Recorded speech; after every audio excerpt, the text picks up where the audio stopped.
Feel positively giddy today that the New York Times has finally started to show another point of view in this debate. Al Gore has been so self-righteous and so self-assured in telling us that there is absolutely no dissent on this truth. Anybody who disagrees with him is basically a fascist. People like this, you know what, don't need to be taken down. They'll eventually do it to themselves. Here's what I know tonight. If you're in college, look out, Jack. Al Gore is using you for his own personal political gain. He is intentionally targeting the youth in America because he knows if he gets you young, he indoctrinates you now, they've got you for a long period of time. You're being used by a very self-centered man. Look, hear me clearly. Global climate change is a reality. But the agenda being put forth by Al Gore and the UN amounts to global socialism. And that's the real inconvenient truth. Al Gore finally being targeted by the New York Times makes me want to go out and start a styrofoam bonfire just to celebrate. Here's what I don't know tonight. Why did it take the Times so long? It's a year. Joining me now is one of the scientists that's quoted in the Times piece, Emeritus Professor of Geology at Western Washington University, Don Easterbrook, and also Patrick Michael, Senior Fellow of Environmental Studies at the Cato Institute. Don, let me start with you. You haven't taken a dime, right, from oil? That's right. I have never had any contact whatsoever with any oil company or any industrial firm. My research has all been either government-funded or university-funded. Okay. And you say that we are on the verge of a global cooling cycle now. Right. My research has been in looking at cycles of climate change over the last 15,000 years, and especially in detail over about the last 500 years. And what we find is a recurring pattern, which is entirely predictable. And my projection is that rather than the soaring global warming that has been predicted by the IPCC, that we are actually likely to incur a 30-year cooling period starting anytime between now and about 2010. And by the end of the century, instead of having a 10-degree climate warming, it's more likely to be less than 1 degree. Just in the last few centuries, we have had global warming cycles that were far worse than this. I read in the Times piece today that there have been several times in the last, I think it was 15,000 years, where there have been cycles that were 20 times worse than this right now. True?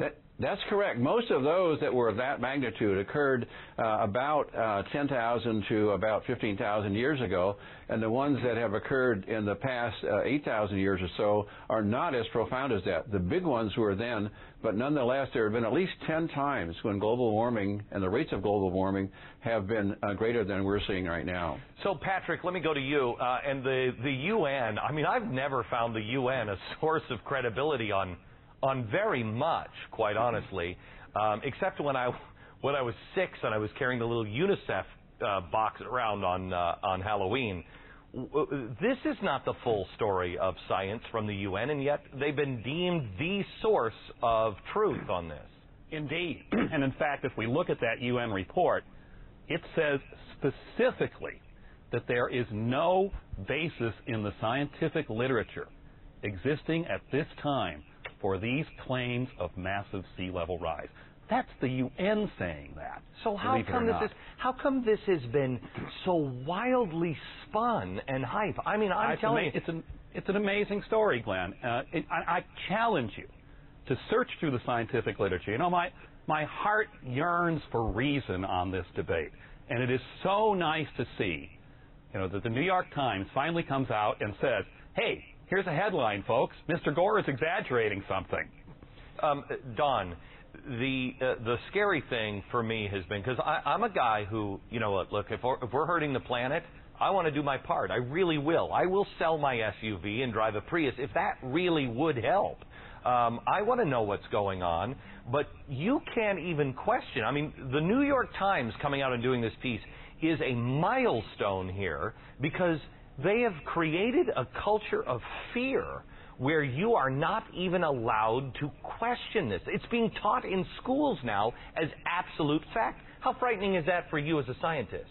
It's disturbing as a scientist because there is definitely a move today in the direction that anybody who doesn't sign on to CO2 as a cause of global warming is somehow either stupid or has some political reason or some financial reason for saying that. And it is true that scientists are being discouraged from putting out anything which is contrary to the CO2 version of global warming. Wait, you say that the CO2 doesn't cause it? That's correct. If you look at the last century, the warming is about 1 degree, but for the first 45 years, there was no rise in CO2, so you can't blame half of it on CO2.